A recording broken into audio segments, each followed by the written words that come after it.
Hello दोस्तों, बेलिज्म academy YouTube channel में आपका फिर से बहुत बहुत स्वागत है। दोस्तों, आज के इस वीडियो में हम मोस्ट इम्पॉर्टेंट क्वेश्चंस को सॉल्व करने वाले हैं जो कि आपके यूपी टेट, सुपर टेट, साथ ही साथ आपके लेखपाल एग्जाम के लिए मोस्ट इम्पॉर्टेंट है। दोस्तों, इस वीडियो में मैंने सारे क्वेश्चन सेलेक्टेड लिए हैं जो कि आपके सिलेबस पर बेस्ड होंगे, साथ ही साथ आपके प्रीवियस ईयर क्वेश्चन पर बेस्ड होंगे। तो वीडियो को ध्यान से देखिएगा और वीडियो के लास्ट मुझे जरूर बताइएगा कि आज के इस वीडियो में आपके कितने क्वेश्चन सही हुए। तो बिना देरी करते हुए चलिए शुरू करते हैं सबसे पहले क्वेश्चन से।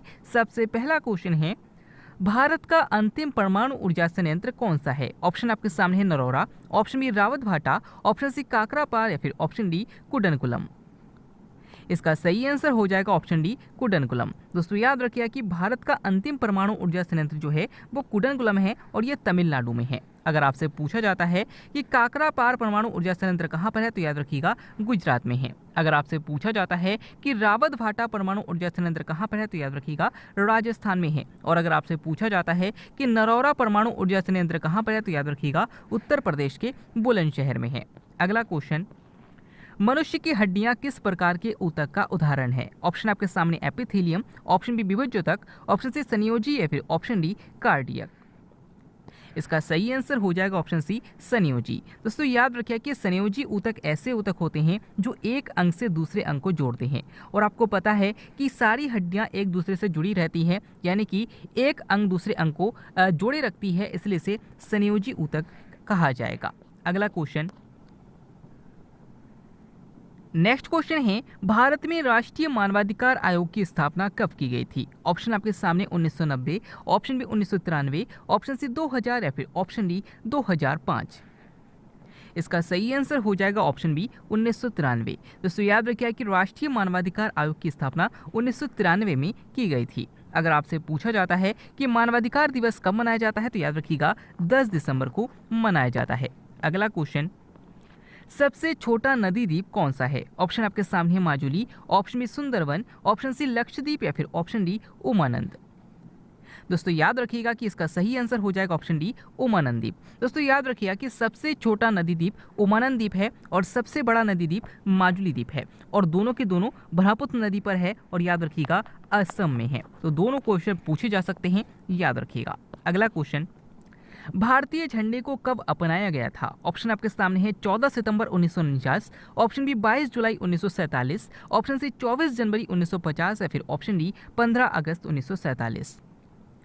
इसका सही आंसर हो जाएगा ऑप्शन बी 22 जुलाई 1947। दोस्तों, याद रखिए कि भारतीय झंडे को 22 जुलाई 1947 को अपनाया गया था। भारतीय राजभाषा जो कि हिंदी है, इसको 14 सितंबर 1949 को अपनाया गया था। राष्ट्रीय गान और राष्ट्रीय गीत दोनों को 24 जनवरी 1950 को अपनाया गया था। ये तीनों क्वेश्चन बार बार पूछे जाते हैं, याद रखिएगा। अगला क्वेश्चन है, पादपों में अधिकांशतः रोग किससे फैलता है? ऑप्शन आपके सामने जीवाणु, ऑप्शन बी कवक, ऑप्शन सी विषाणु या फिर ऑप्शन डी प्रोटोजोआ। इसका सही आंसर हो जाएगा ऑप्शन बी कवक। दोस्तों, याद रखिए कि पादपों में यानी कि पौधों में अधिकांशतः रोग जो फैलता है वो कवक के द्वारा फैलता है।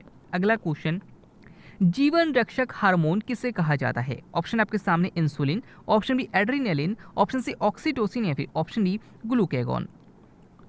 इसका सही आंसर हो जाएगा ऑप्शन बी एड्रेनालिन। दोस्तों, याद रखिए कि जो एड्रेनालिन हार्मोन है ये अधिवृक्क ग्रंथि जिसे हम एड्रिनल ग्लैंड कहते हैं, इससे निकलता है और इसे जीवन रक्षक हार्मोन कहा जाता है।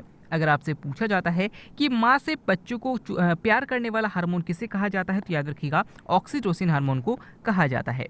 अगला क्वेश्चन, इनमें से कौन सुमेलित नहीं है? ऑप्शन आपके सामने हैं विश्व शौचालय दिवस 19 नवंबर, ऑप्शन बी विश्व मलेरिया दिवस 25 अप्रैल, ऑप्शन सी विश्व गौरिया दिवस 20 मार्च या फिर ऑप्शन डी विश्व जल दिवस 22 अप्रैल। इसका सही आंसर हो जाएगा ऑप्शन डी विश्व जल दिवस 22 अप्रैल। दोस्तों, याद रखिएगा कि विश्व शौचालय दिवस जो कि 19 नवंबर में मनाया जाता है, बिल्कुल सही है। विश्व मलेरिया दिवस 25 अप्रैल को मनाया जाता है, ये भी बिल्कुल सही है। विश्व गौरिया दिवस 20 मार्च को मनाया जाता है, ये भी बिल्कुल सही है। लेकिन जो विश्व जल दिवस है ये 22 अप्रैल को नहीं मनाया जाता बल्कि 22 मार्च को मनाया जाता है। याद रखिएगा कि 22 अप्रैल को विश्व पृथ्वी दिवस मनाया जाता है। अगला क्वेश्चन, एक्जिमो के वर्ग के मकान क्या कहलाते हैं? ऑप्शन आपके सामने इंसेल वर्ग, ऑप्शन बी मकान, ऑप्शन सी इग्लू या फिर ऑप्शन डी चैम्बर। इसका सही आंसर हो जाएगा ऑप्शन सी इग्लू। दोस्तों याद रखिए कि टुंड्रा प्रदेश में जो मनुष्य पाए जाते हैं उनको एक्जिमो कहा जाता है और इनके बर्फ के मकान को इग्लू कहा जाता है। अगला क्वेश्चन, सौर कुकर के अंदर का रंग कैसा होता है? ऑप्शन आपके सामने नीला, ऑप्शन बी सफेद, ऑप्शन सी लाल या फिर ऑप्शन डी काला। इसका सही आंसर हो जाएगा ऑप्शन डी काला। दोस्तों याद रखिएगा कि जो सोलर कुकर होता है इसके अंदर का जो रंग होता है वो काला रखा जाता है, जिससे कि सूर्य की ऊर्जा यानी कि सूर्य का जो प्रकाश है वो काले रंग को अच्छे से अवशोषित कर सके, यानी कि जो काला रंग होता है वो सूर्य की ऊर्जा को, सूर्य के प्रकाश को अच्छी तरीके से अवशोषित कर लेता है, इसलिए उसके अंदर का रंग काला रखा जाता है। अगला क्वेश्चन, क्विक सिल्वर किसे कहा जाता है? ऑप्शन आपके सामने ब्रोमीन, ऑप्शन बी पारा, ऑप्शन सी तांबा या फिर ऑप्शन डी फास्फोरस। इसका सही आंसर हो जाएगा ऑप्शन बी पारा। दोस्तों याद रखिए कि पारा को क्विक सिल्वर कहा जाता है। अगला क्वेश्चन, मानव शरीर का सैनिक किसे कहा जाता है? ऑप्शन आपके सामने RBC, option B WBC, option C platelets या फिर ऑप्शन डी प्लाज्मा। इसका सही आंसर हो जाएगा ऑप्शन बी डब्ल्यूबीसी। दोस्तों याद रखिए कि डब्ल्यूबीसी जो होता है यानी कि जो श्वेत रक्त कणिकाएं होती है ये मनुष्य के शरीर में यानी कि जो प्रतिरक्षा तंत्र है उसके तरीके से कार्य करती है, यानी कि एंटीबॉडी बनाने का कार्य करती है, इसलिए से मानव शरीर का सैनिक कहा जाता है। अगला क्वेश्चन, हरा प्रोटोजुआ किसे कहा जाता है? ऑप्शन आपके सामने amoeba, option B hydra, option C euglena या फिर ऑप्शन डी पैरामीशियम। इसका सही आंसर हो जाएगा ऑप्शन सी यूग्लिना। दोस्तों याद रखिए कि हरा प्रोटोजुआ यूग्लिना को कहा जाता है। अगर आपसे पूछा जाता है कि चप्पल जंतु किसे कहा जाता है तो याद रखिएगा पैरामीशियम को कहा जाता है। अगला क्वेश्चन, एस्पिरिन किस वृक्ष से प्राप्त किया जाता है? ऑप्शन आपके सामने cinchona, option B willow, option C belladonna या फिर ऑप्शन डी डहेलिया। इसका सही आंसर हो जाएगा ऑप्शन बी विलो। दोस्तों याद रखिए कि जो एस्पिरिन है इसे विलो वृक्ष से प्राप्त किया जाता है। अगर आपसे पूछा जाता है कि मलेरिया की दवा जो कि कुनैन है इसको किस पेड़ से प्राप्त किया जाता है तो याद रखिएगा सिनकोना की छाल से प्राप्त किया जाता है। अगला क्वेश्चन, संविधान में जीएसटी को किस संविधान संशोधन द्वारा जोड़ा गया था? ऑप्शन आपके सामने 86वां, ऑप्शन बी 101वां, ऑप्शन सी 100वां या फिर ऑप्शन बी 73वां। इसका सही आंसर हो जाएगा ऑप्शन बी 101वां। दोस्तों याद रखिए कि जीएसटी को भारतीय संविधान में 101वां संविधान संशोधन द्वारा जोड़ा गया था और जीएसटी को 1 जुलाई 2017 को पूरे भारत में लागू किया गया था, इसलिए 1 जुलाई को याद रखिएगा कि जीएसटी दिवस के रूप में मनाया जाता है। अगला क्वेश्चन, पठारी महाद्वीप किसे कहा जाता है? ऑप्शन आपके सामने Asia, option B Europe, option C Africa या फिर ऑप्शन डी ऑस्ट्रेलिया। इसका सही आंसर हो जाएगा ऑप्शन सी अफ्रीका। दोस्तों याद रखिए कि अफ्रीका में सबसे अधिक पठार पाए जाते हैं, इसलिए से पठारी महाद्वीप कहा जाता है। अगला क्वेश्चन, भारतीय संविधान में हिंदी को क्या कहा गया है? ऑप्शन आपके सामने द्वीप भाषा, ऑप्शन बी राजभाषा, ऑप्शन सी राष्ट्रभाषा या फिर ऑप्शन डी देश भाषा। इसका सही आंसर हो जाएगा ऑप्शन बी राजभाषा। दोस्तों याद रखिएगा कि भारतीय संविधान में हिंदी को राजभाषा कहा गया है। याद रखिएगा कि भारत का कोई भी राष्ट्रभाषा नहीं है, भारत का राजभाषा है। अगर आपसे पूछा जाता है कि राजभाषा आयोग का गठन कब किया गया था तो याद रखिएगा 1955 में किया गया था। अगला क्वेश्चन, नवरोज पर्व किस धर्म में मनाया जाता है? ऑप्शन आपके सामने हिंदू, ऑप्शन बी मुस्लिम, ऑप्शन सी पारसी या फिर ऑप्शन डी यहूदी।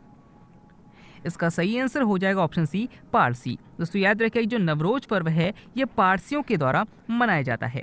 अगला क्वेश्चन, पहला केंद्रीय बजट किसने प्रस्तुत किया था? ऑप्शन आपके सामने John Mathai, option B doctor Bhimrao Ambedkar, option C Baldev Singh या फिर ऑप्शन डी आर के षणमुखम शेट्टी।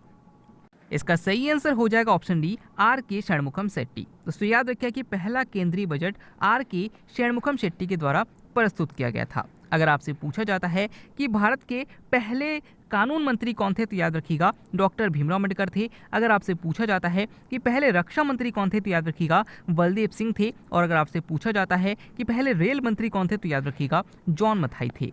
अगला क्वेश्चन, एशिया की रीढ़ किसे कहा जाता है? ऑप्शन आपके सामने हिमालय, ऑप्शन बी कुनलुन पर्वत, ऑप्शन सी अराकान योमा या फिर ऑप्शन डी गोलन की पहाड़ियां। इसका सही आंसर हो जाएगा ऑप्शन बी कुनलुन पर्वत। दोस्तों याद रखिए कि कुनलुन पर्वत को एशिया की रीढ़ कहा जाता है। अगला क्वेश्चन, वित्त आयोग की नियुक्ति किसके द्वारा की जाती है? ऑप्शन आपके सामने है भारत के महान्यायवादी, ऑप्शन बी भारत के राष्ट्रपति, ऑप्शन सी भारत के प्रधानमंत्री या फिर ऑप्शन डी भारत के उपराष्ट्रपति।